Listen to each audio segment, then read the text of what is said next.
ಜಾಸ್ತಿ ಡವ್ ಮಾಡ್ಬೇಡ ನೀನು, ಎಲ್ಲ ಬರೀ ಸುಳ್ಳೆ. ಏ ಇಲ್ಲ, ನಾನ್ ನಿಜಾನೇ ಹೇಳ್ತಾ ಇರೋದು.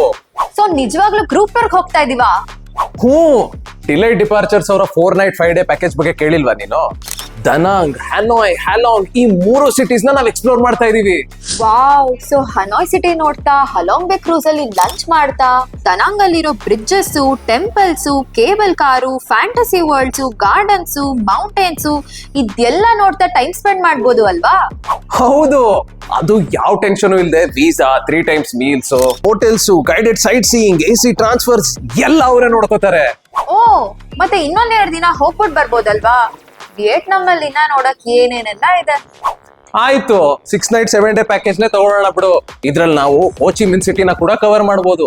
ಇದ್ರಲ್ಲಿ opera house, museums, market, Mekong Delta, Cu Chi tunnels ಇನ್ನು ಏನೇನೆಲ್ಲ ನೋಡಬಹುದು ಗೊತ್ತಾ? ವಾವ್. ನೀವು ಬನ್ನಿ ಮತ್ತೆ ಬೇಗ ವಿಯೆಟ್ನಾಂ ಅಂತ ಕಾಮೆಂಟ್ ಮಾಡಿ.